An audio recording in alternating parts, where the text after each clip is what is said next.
Guilt. It's not something we all love, but it's something that we all live with. Right? No one wants to wake up in the morning and be like, could I please just feel more guilt in my life today? Right? But we all experience it, and it is a part of life. It doesn't matter what you believe about Jesus, what you believe about God. You may say, I don't believe anything that y'all believe, and we want you to know we're glad you're here. But we all experience this thing called guilt, which makes me think if we all experience it regardless of what we believe, then God's put it in there for something for us. When you think about guilt, there's the negative sides of guilt, which some of you, as soon as you saw it on the screen, that's where our brain naturally goes. But today, before we wrap up our time together, we're going to look at some of the positive sides that guilt can have. But when we think about guilt, we can experience this in a whole lot of different ways. You think about, we're going to put a definition up here for you. I'm going to put a definition of guilt up here. Guilt is simply described as this. It's a sense of regret, or it's a sense of responsibility for our thoughts, for our words, and for our actions. Right? If you process that like, before you even do anything, it's in your thoughts. It's when a person or a people group walk in front of you and immediately you have a thought and you're like, oh, why do I think that about somebody? That could be something that's a negative toward them. It could be a whole lot of things. And I'm going to let you fill in your gaps where you know what that looks like when your thoughts get away from you and then you begin to feel guilty simply because of what you thought. Sometimes it's our words. I don't know about you, but like I'm an external processor and words can get away from us if we're not careful. Right? Amy and I laugh. I have so many words in a day. Like for me to say I'm out of words is like, that's a big deal. The downside that can come to that is I can use words in a way that might make me have regret or have a sense of responsibility based on what I've said to someone. Some of you are just like me. Or even if you would say you're not a words person, that's still the truth. Our words can cause us to feel guilt. And then we get down to the thing that seems so natural, that it's our actions that cause us to feel guilty. Science shows that kids as young as age 2 can begin to feel guilt and try to do something with it. Like, I don't know what guilt you may be feeling right now, and you were like, man, I didn't know I was feeling or carrying guilt until you started talking about it.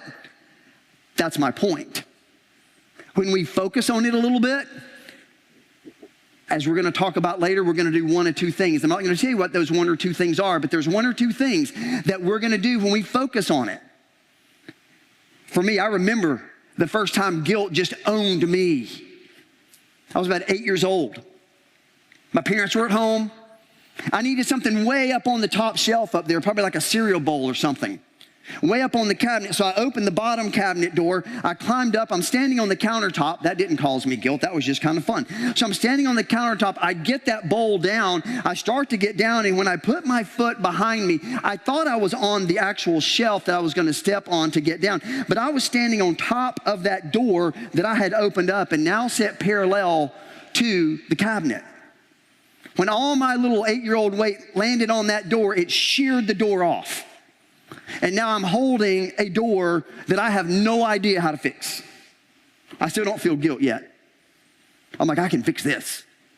So I took the door and I slid it back. I mean, it was such a clean break. I just slid it right back together, and I looked around and I thought, what am I going to do? So I grabbed the potato bin. It's a bin you put potatoes in. And it was big and it was wooden, and I took the potato bin and I slid it in front of the door, and it was perfect. I made my cereal. I went and watched cartoons. I did it. Fast forward, I went to bed that night. I'm laying in bed. I don't think I was a sensitive kid. I'm not a sensitive adult in some ways. But I was laying in bed and I started crying. I'm like, what is going on? And I began feeling something inside of me that the only thing I can explain it as, it was guilt. I knew my actions. I knew my actions caused me a sense of responsibility and ultimately a sense of regret. I hadn't thought anything. I hadn't used any words, but in this case, it was my actions. And I didn't want to carry that guilt. But there I sat in it. For some of you this morning, maybe you're sitting in that guilt. Maybe you lie awake at night because of this unresolved guilt that you're carrying. Maybe you're like me when I was 8 and you're crying at night because of your guilt. And if you're honest, maybe somebody here would say right now, you have this sense of guilt that absolutely is owning you. Because the reality is the unresolved guilt that we have, it impacts our lives. It ripples to those closest to us, and then every ring that it ripples to, the unresolved guilt. And you think, this is that big of a deal? It is. That's why we're talking about it. This morning in our series that we're in, we're gonna look at some guys that were carrying guilt. We're in this series called Dreamer. And what we're looking at in this series is a guy named Joseph. And see, Joseph, a quick recap, I'm going to show you right here. Joseph is a guy who grew up with privilege. Joseph was his dad's favorite. Remember that. We're going to come back to that. He was his dad's favorite. There were 12 boys. There were daughters as well. We just don't know much about them. But there were 12 boys. He grew up with privilege because he was his dad's favorite. It was such a problem that his brothers hated him and despised him that they threw him in a pit. They were going to kill him. They decided, no, we'll just sell him off as a slave. Right? That's better for Joseph. But and hey, here's the deal. That was never God's plan, right? For one human to own another. But as he came through slavery, he was actually sold to a guy who, and he started living in the penthouse of one of Pharaoh's officers. This guy named Potiphar gave him control over everything because we saw that God was with Joseph. In all of these detours of life, God is with Joseph. Then Joseph ends up back in prison because Potiphar's wife accused him of wanting to have an affair with her. It was actually role reversal. But Potiphar believed his wife, which we get that, sends Joseph back to prison. But then eventually, last week we saw that Pharaoh needed some dreams interpreted. He heard that Joseph could do that, so he pulled him out. He pulled him out of the dungeon for him to interpret his dreams. Now, in this series, and the reason we're looking at the life of Joseph is because I'm going to guess that nobody's life looks exactly like that. But we have spots in our life where it looks great, it looks bad, it looks great, it looks bad, it looks great. And maybe you're like, well, I need another one down here with another P that's like it's not good right now. Whatever you believe, this is how life typically goes. And what we're going to do is we look at Joseph, we're going to pick him back up today where he is along his story. We see that God is with him, but we also see that through the detours, he stayed with God. He could have deviated. And what I want us to see, regardless of what we believe or what you know about the story of Joseph, what I hope for all of us is that we can see wherever we are in life, for those of us that have put our trust in Jesus, God is with you. For those of you that maybe have never made that decision and you would say, I feel like I'm in the pit, you can know that God is with you and there's this Savior who you can put your trust in. Doesn't mean this is not going to happen. Right? Life is still hard, but we can know that God is with us.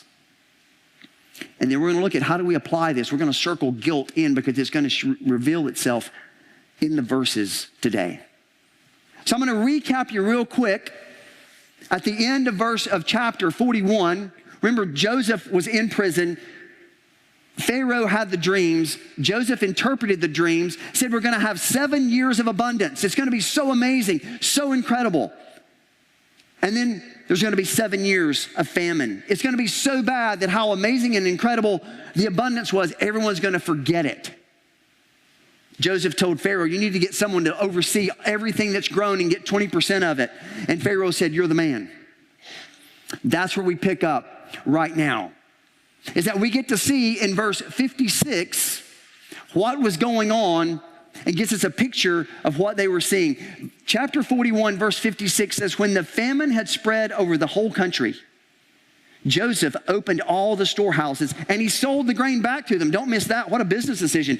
Gather it for free, sell it back. He sold it to all the Egyptians, for the famine was severe throughout Egypt. Catch this next part. And all the world, verse 57, and all the world came to Egypt to buy grain from who? From Joseph. They all passed in front of him. He was controlling life and death. Yes, you get grain. No, you don't.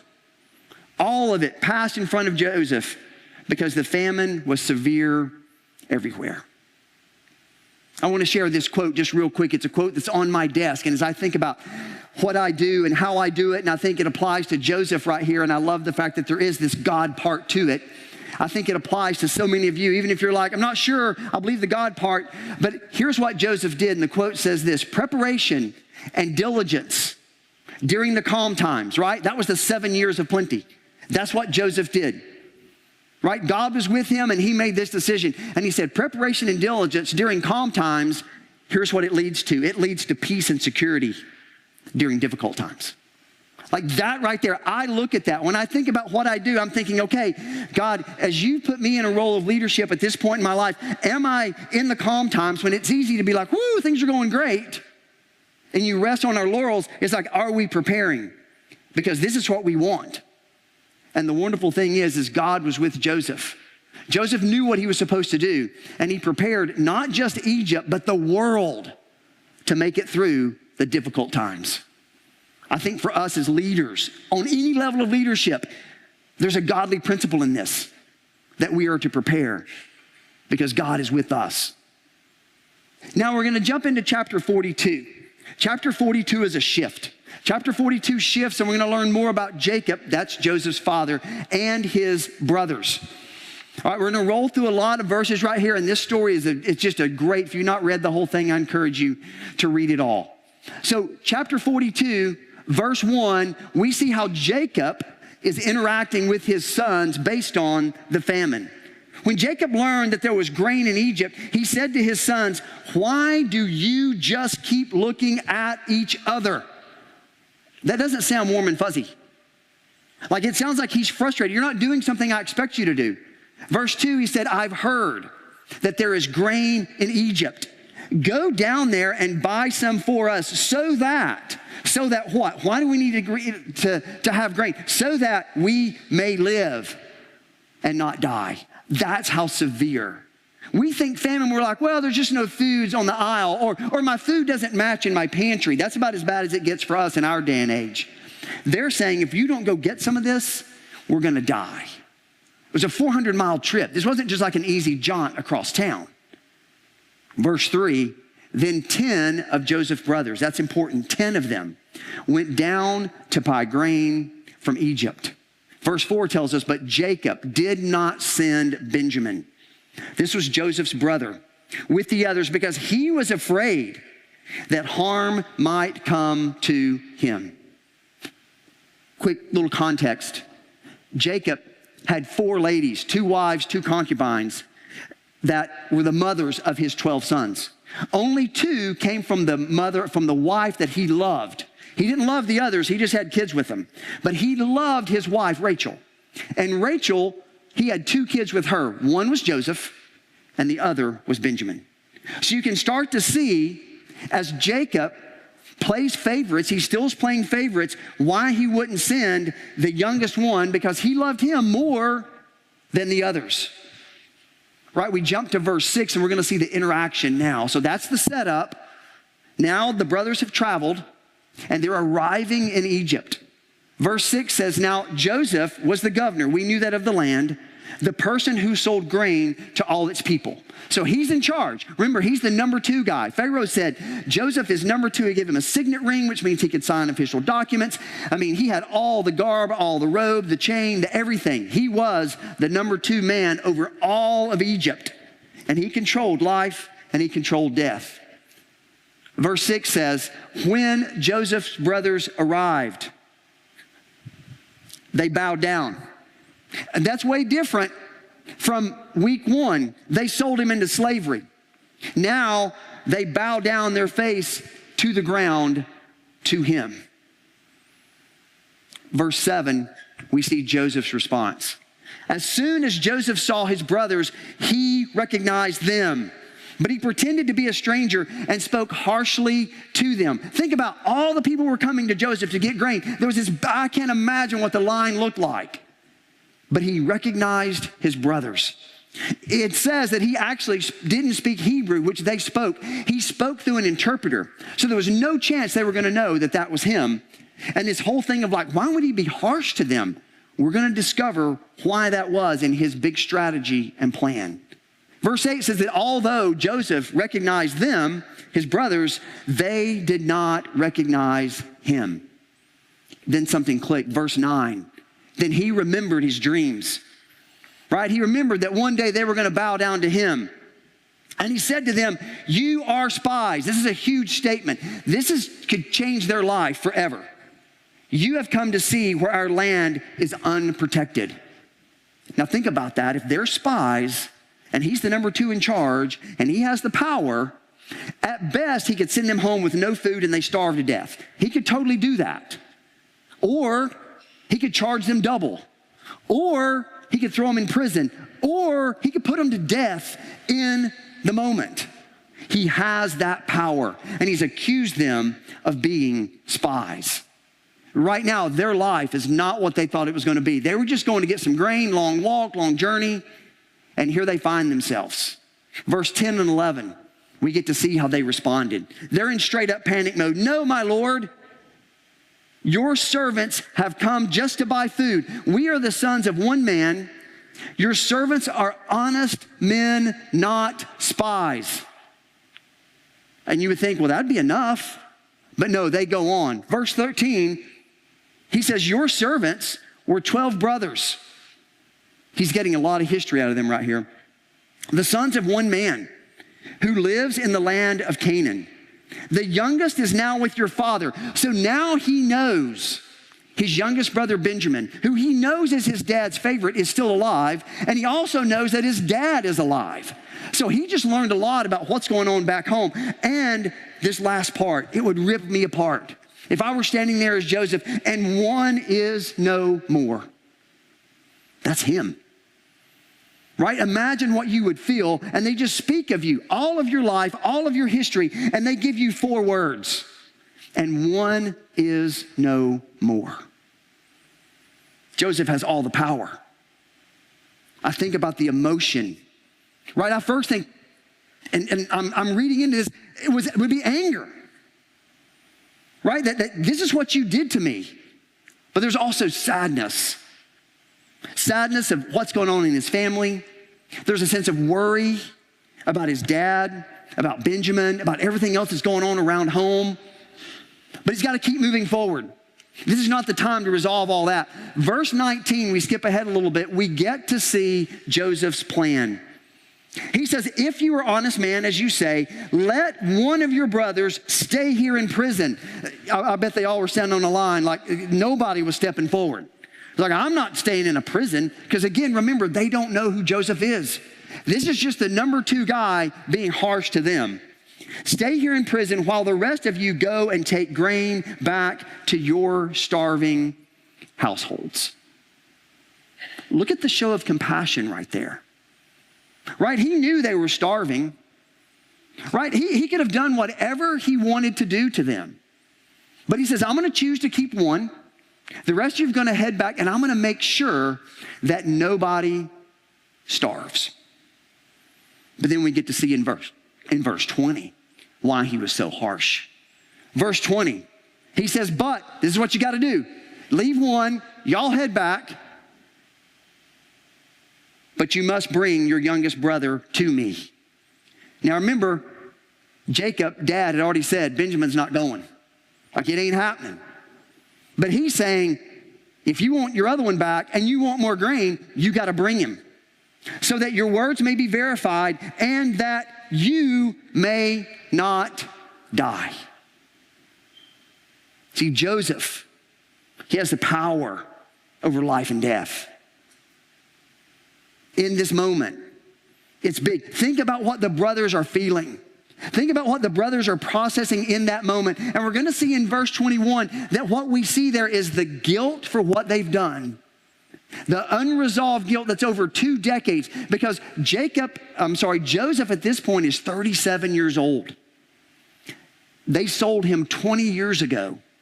The guilt that they're carrying, they've been carrying for 20 years. And now all of a sudden it's reared his head. Verse 21 says, they, the brothers, said to one another, surely we are being punished because of our brother. We saw how distressed he was when he pleaded with us for his life. So they know it. They're not oblivious to this. They know fully what they did. But 21 continues on, but we would not listen. That's why this distress has come upon us. That's guilt. That's full-fledged guilt. There's regret. There's a sense of responsibility for their actions. And now they're processing, what do we do with this unresolved guilt? Now back to verse 24. We see what Joseph did in that moment. And the thing is, they were speaking Hebrew. Joseph could hear them. He heard them saying all these things, yet they have no idea that he can hear them. So when he hears them saying all this, his next response was this. He had Simeon, one of their brothers, taken from them and bound. Not just walked away politely. I'm thinking bound is by feet and by hands and led off to prison. And then he sends the other 9 back. Start to walking, start to riding. You got a long way to go. We get to see in verse 25, as they head back, there's a twist. Verse 25, again, we see the generosity of Joseph. He gave orders to fill their bags with grain, so he made sure that they were fed, and he put each man's silver back in his sack. You're like, oh, that's so generous. There is generosity there, but again, there's a bigger plan. And he gave them provisions. This is a long journey back. They would normally have to buy those provisions. But he gave them what they needed for their journey because of their guilt. And when we carry guilt, we don't see things the way Joseph saw them. Right? Again, they don't know it's Joseph. But they see this when they get on their journey and they go ahead and stop. The next few verses talk about they stop to take care of the donkeys, to rest for the night. One of them opened his bag of grain and he was like, uh-oh, my money is in this bag. So now not only do they have one of their brothers, now not only do they think they're spies, now it looks like they didn't pay. Somehow, some way, it looks like they didn't pay. And so what we're going to see in verse 28 is a very logical response, right? Verse 28 shows us, it says, their hearts sank and they turned to each other trembling and said, what is this that God has done to us? My response is, really? God did this? Have you ever looked at your own guilt? Have you ever processed what you're feeling? Have you ever processed your own decisions? Have you ever processed the ripple effect? And you forget to start in the middle and go, you know what? I'm the pebble. But we put God right there. And we go, God, why are you doing this to me? And we forget the decision that we made. Maybe it's our thoughts, our words, or our actions. And we've lost the fact that there's a sense of responsibility. We've lost the fact that there's a sense of regret. Right? Like I said, there's one of 2 things we do with our guilt. We're going to touch on that in the end here this morning. And for them, they've done what we're going to see is the second. Right? And in that moment, now they have to process. They've got to ride all the way back home. Can you imagine the conversation riding home? Talking about, we're going to have to tell Dad this. We're going to have to tell him that not only do we still have our silver, not only is Simeon now in jail, in prison, in a dungeon. It sounds worse when you call it a dungeon. That's more likely what it was, right? And on top of that, you got to send Benjamin back. Enjoy that for 300 miles. That'd be brutal if you were in an airplane, let alone having to walk it all back. And no, this is what they have to tell their dad. We're going to jump to verse 36. That's what they've got in front of them. They shared everything that Joseph told them. And in verse 36, this is what Jacob says to his boys. You have deprived me of my children. He's not happy. Joseph is no more. Simeon is no more. And now you want to take Benjamin, my favorite? Everything is against me. That's a logical response.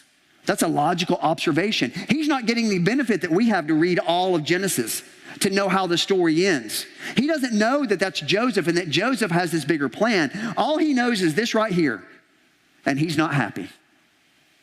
We see that Reuben, the oldest son, he jumps in. Remember, he's trying to get his dad's favor back. Reuben jumps in. He says, then Reuben said to his father, you may put both of my sons to death if I do not bring him back to you. Entrust him to my care. But there's nothing previously that tells him he should ever do that. And I will bring him back. Let's see. Let's see how Jacob responds. Jacob said, verse 38, my son will not go down there with you. His brother is dead, and he is the only one left. What? But there's 9 others. Nope. It shows us where Jacob is. He's still showing the favoritism. He says, I just see one. I just have one, and he's not going. He says, if harm comes to him, next verse, if harm comes to him, there we go.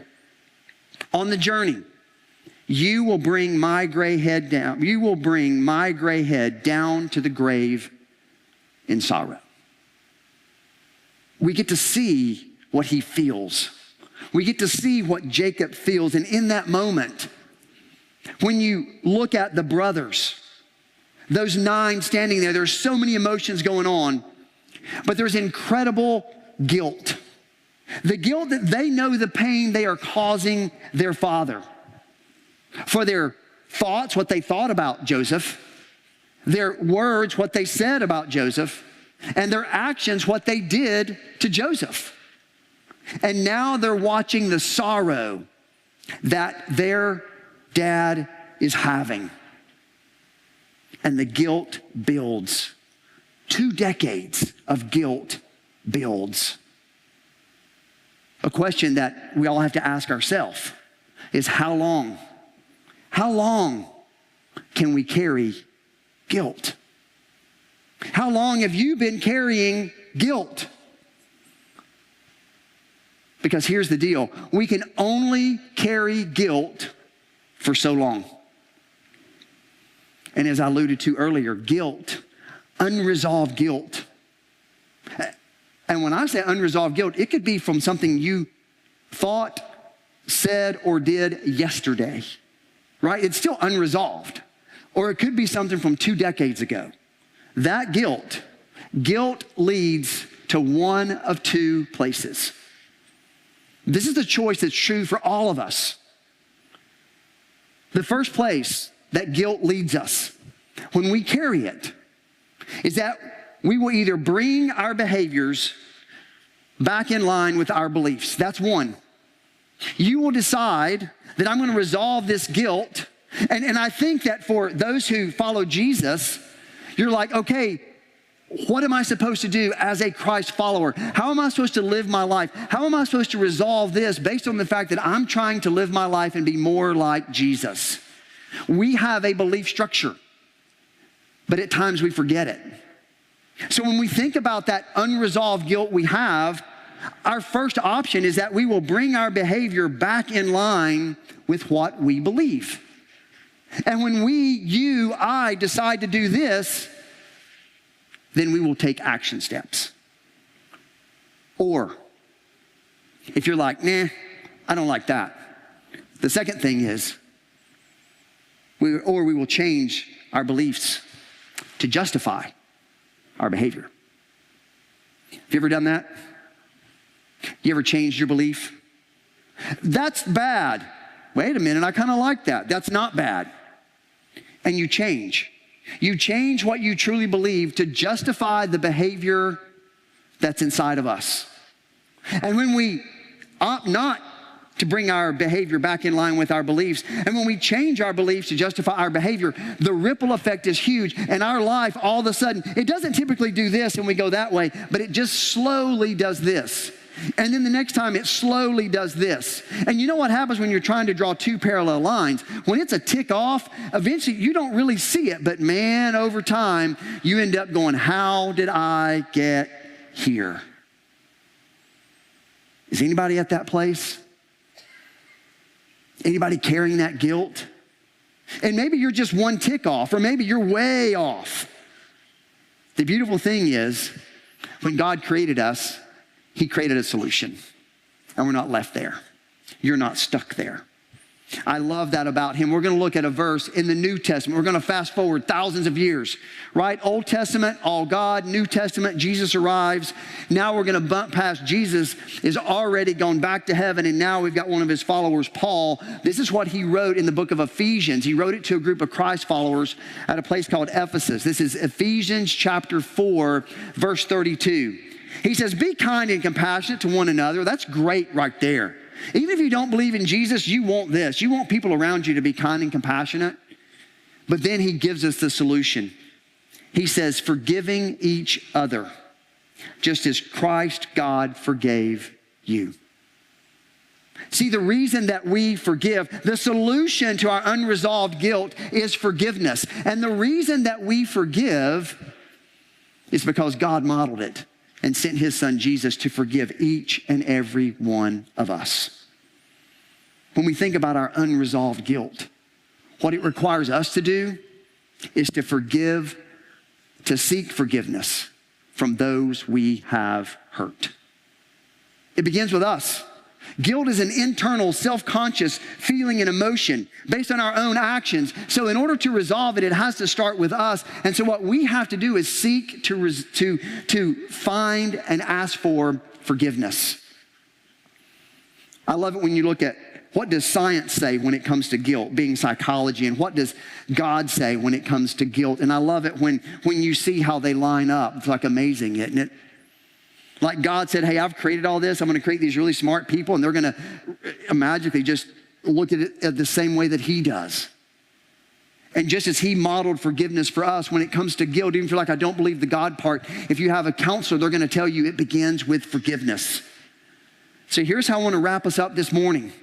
Because it's great to say, hey, there was guilt in Jacob's brothers. Hey, we all have unresolved guilt. Hey, we need to seek forgiveness. Like, that's a great journey. And if you just headed out of here with that, you'd be like, I don't really know how to do it. So here's how I'm going to wrap us up today. I'm going to share with you 5. They're easy when you read them on the screen. But when you put them into practice, they're a little bit tough. And I say that because as I've walked through, stick them up there, thank you. As I've walked through this message on guilt, you know what I've been thinking about a lot over the past several weeks? Guilt. Where have I hurt people? Because I get to process this before you get to process it. And this weekend, I had 2 great opportunities to practice it with Amy. I'm not going to tell you what those are. That's between me and her. And both times I skip to the bottom, I ask for forgiveness. But this is where it starts. These are the steps. I don't see anybody getting your phones out. Y'all need this. We need this. Start by saying, I'm sorry. Then express your regret. Own your part. Acknowledge the hurt. Woo, that takes a lot. And then ask or request for forgiveness. Let me model this for you, not with one of the real ones, but I told Amy I'm going to share this one because this is real. It could very well happen in my life. It would start by me saying, Amy, I'm sorry. Heartfelt, genuine. I'm sorry that I was not able to be home by 5:30 on Tuesday for us to ride to community group together. We live in Dothan. Our groups are either in Headland or in Wicksburg. That's where we end up driving. So we get a good drive. All right, just to give you context. I'm sorry I was not home at 5:30 so we could ride together. That's my regret. Own my part. I did not manage my time. I tried to do one more thing on the to-do list, and that thing got big, and then I got sucked in, and I just totally whiffed it. And I didn't call you. That's my part. Acknowledge the hurt. I know that for us, riding together for community group, we've been doing this for almost 30 years. Riding together is that special time that we get to connect and unwind our day. And I'm sorry I didn't give us that. I know that's important to both of us. And it also, on the back end, it lets us chat together, coming home, processing what we just learned and talked through, or planning out the rest of our week. But it gives us 2 30-minute segments of our life to connect with one another. And we miss that today. Will you forgive me? Now, if I do this every week, then circle back to step 1, I'm really not sorry.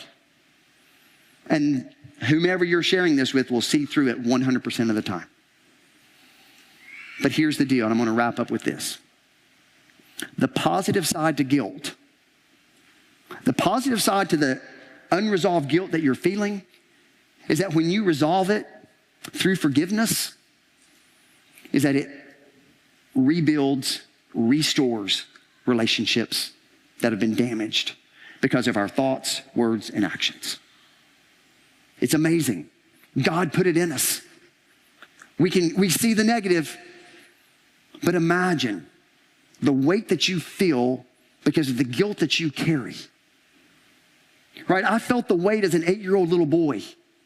And I got up that night and I went into my parents' bedroom crying. They're thinking, what went on? I said, I broke the door. And the weight that I was carrying went away. I remembered as an 8-year-old little boy, I didn't feel it anymore. You can feel the exact same thing. Imagine the self-forgiveness. Because when you carry that weight for what you've done, it's hard to forgive yourself. But when you seek forgiveness, you can also forgive yourself. The ripple effect of this is huge. Because when something starts with me and I get to see the impact first, that makes me want to be more inclined to do it. And it starts with you. The ripple effect that you can have begins with you. And then the people around you will see it. That starts with those closest to you, maybe your spouse, maybe the person you're dating, maybe the family member, and you begin to resolve the tension that's been there for a long time. The beautiful thing is, it's just this simple. The other beautiful thing is it's in your control. And the next step, it's yours. My prayer is that you have the courage to begin by saying, I'm sorry. And come all the way down and ask the person that you hurt for forgiveness. Let me pray for us. God, this morning, I say thank you for giving us guilt. God, because of how you use it. And God, the value of relationships, the value of people. God, help us to wrestle with the negative of the guilt that we may be carrying.